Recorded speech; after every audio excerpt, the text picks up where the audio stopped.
to be here with you to talk today about our journey to Kubernetes at scale.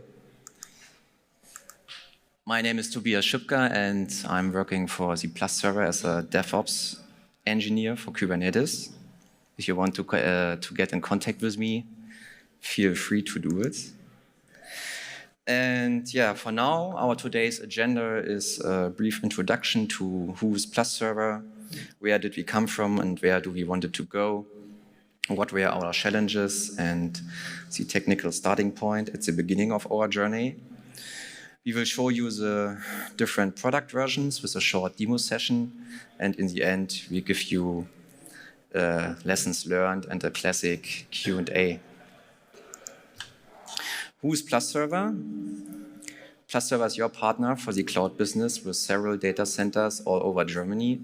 We have more than 300 tech experts, 20 years of experience, and over 2,000 customers. Where did we come from and where do we want it to go? PlusServer is coming from a classical hosting provider where we made everything possible for our customers. This includes also customized setups, who are, for the most of you, also known as unicorns or snowflakes.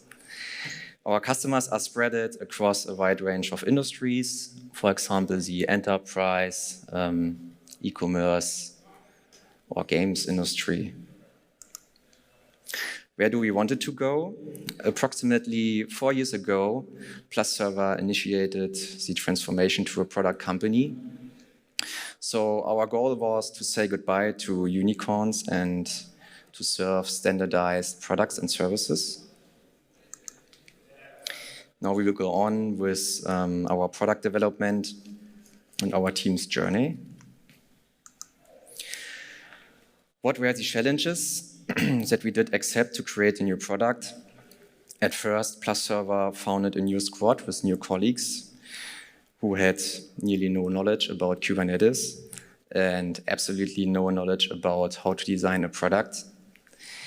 The business requirements were straightforward. We had 6 weeks' time for a first release. The company was in the middle of a transformation process to an agile organization, and we had also new and existing customers in our pipeline who were waiting for the new product. So the conditions were not perfect and the pressure to deliver was high. What tools and clouds were given to us? At the beginning, we had to use the Plus Cloud based on VMware vCloud Director. This fact had some serious consequences for us, because there was no cloud controller manager or CSI integration on the market like for other cloud providers. So as a team, we had to find a solution for the Kubernetes external load balancing and persistent storage part. Yeah, and as the DevOps tools, we could use the Jenkins for pipelining, GitLab to store our code, GitOps with Flux and Helm to deploy some additional workload after the Kubernetes cluster creation, and the Sonatype Nexus to pull and push container images. So this was the outcome of our product in version 1.0. Technically, we built a one-shot deployment with Jenkins. The Kubernetes cluster is running in an own virtual data center, like you can see there. And it's based on VMware vCloud Director. For the Kubernetes cluster installation, we used RKE1. And to solve the problem or the demand regarding the persistent storage, we installed the Rook operator into the cluster and provisioned a full functional Ceph cluster to provide persistent storage inside of Kubernetes. As I mentioned before, we had no cloud controller manager, so we just set a static load balancer configuration in the edge gateway. And one last benefit for our customers was We delivered all clusters with a Rancher 2 installation, which simplifies the user and workload management inside of the Kubernetes cluster. I said before, it was a one-shot deployment pipeline with Jenkins. So how long takes the entire deployment of product 0.1? I think you can see it. The whole deployment pipeline takes approx 37 minutes, more or less. Sometimes we have good runs with 34 minutes. Most of the time is spent into two things. The first thing is the image copy process. If you order a new cluster, you get an own virtual organization inside the VMware vCloud Director. So the first time consumption was spent into this image copy process to copy the image into this new virtual organization where the virtual data center belongs to.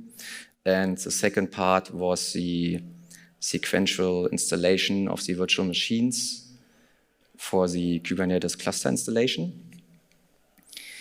But a short spoiler for you, in the next product iterations, we significantly improved the deployment speed.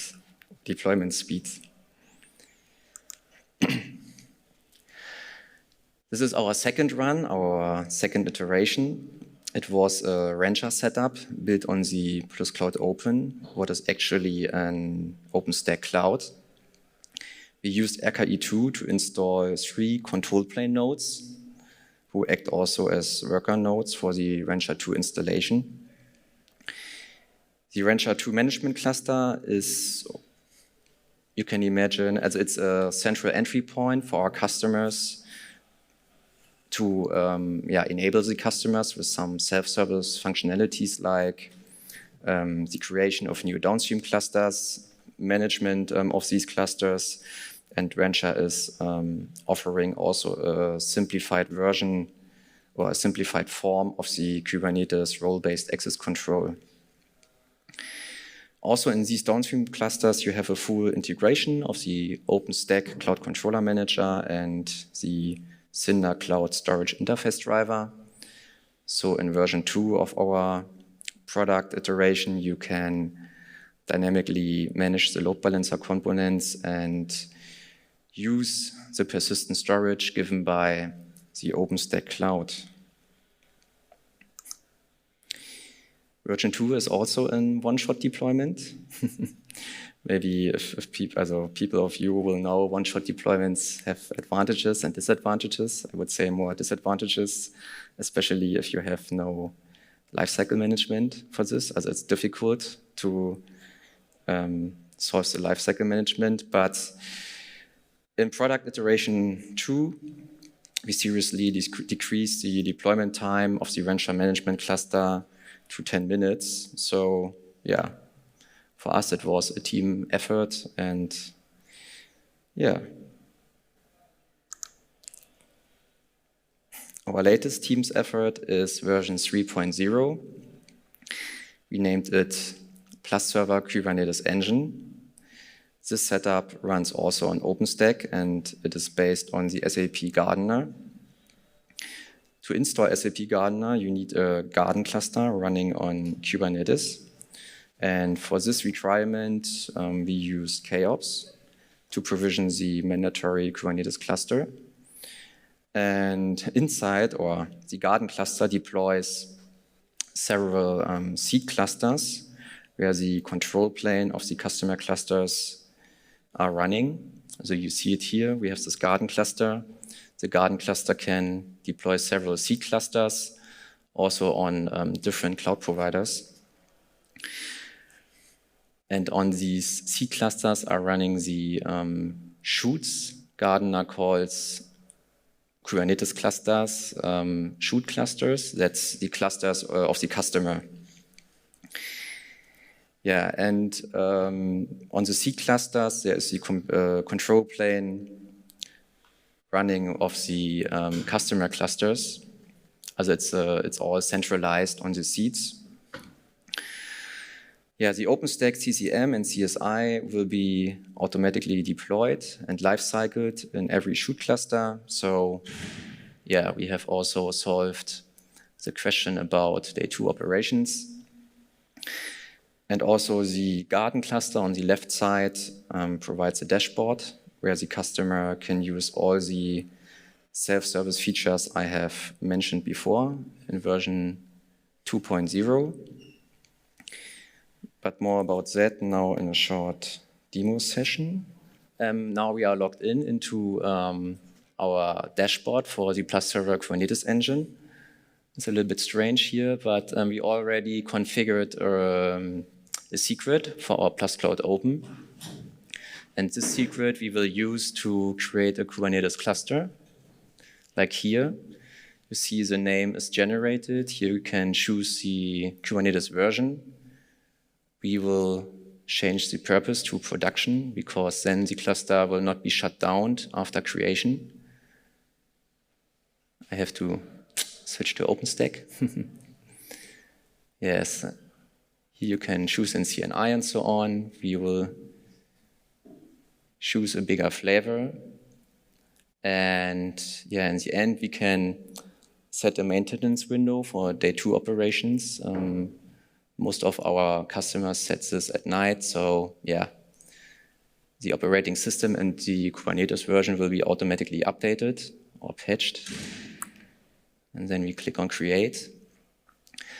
Yeah, and this whole cluster creation process now takes 6 to 7 minutes. So yeah, we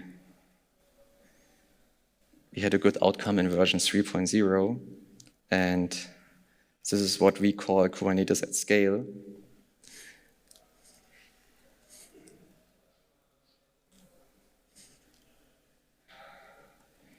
All right. As I said before, 6 to 7 minutes is now the deployment time. And yeah, that was our goal. Here are the most important key facts of the PlusServer Kubernetes engine, also what you have seen before.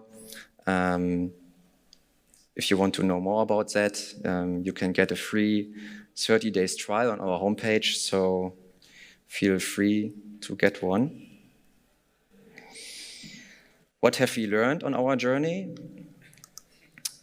We learned that it's good to use, important to use a centralized control plane for day 2 operations of customer and management clusters. Follow the principle Kubernetes manages Kubernetes to take advantage of the self-healing features. So you have not a lot, or you have less stress in the operation of these clusters. Try to automate 100% and follow a GitOps approach. Use and participate in community projects like the CCM, CSI, or SAP Gardener to gain more velocity. And follow security aspects like node hardening or encryption of persistent volumes. And in the end, don't forget features like node autoscaling or connection to other cloud providers. Your customer will be grateful for this. Yes, and also in the end, PlusServer is looking for new people, so if you want to change your employer, feel free to check out our job opportunities. Yeah, and that's it for me. So now it's your turn. If you have any questions, feel free to ask.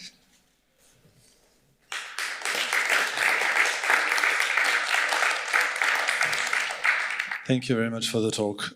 So we have one question on Slido. Don't know if anyone in the audience may have questions. I can't see clearly in the back, but yeah, if you have questions, then raise your hand. Nobody? Oh, there we go. Why Gardener and not the Cluster API? Pan, can you repeat, please? There's the Cluster API project doing something similar, and you are going for Gardener, and just curious, what's the benefit of Gardener, because they decided to split with the Cluster API to do their own thing? Yeah, also Gardener implemented an alternative way of the cluster API, right? So, also PlusServer is also a member of the Sovereign Cloud Stack, and this was also a reason to use Gardener. Also instead to make something own with the cluster API, because Gardener has a lot of more features also, right? Like I know the cluster API is not installing any CNI, for example, in Gardener.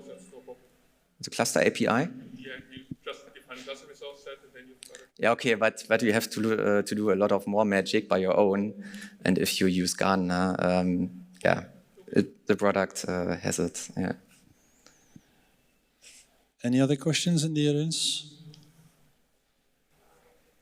No. So we have one question from Slido. I leave it up to you to answer it. Also the answer is easy because in the first 2 versions we used Jenkins. It was also the actual skill level of the team, and later on we made a research for Argo CD, and we switched to Argo CD because it has a lot more advantages compared to Jenkins. And I think it's also not the same. Jenkins is more for pipelining, and Argo CD is more the GitOps approach. Also it's more like Apple with something else comparison, in my opinion.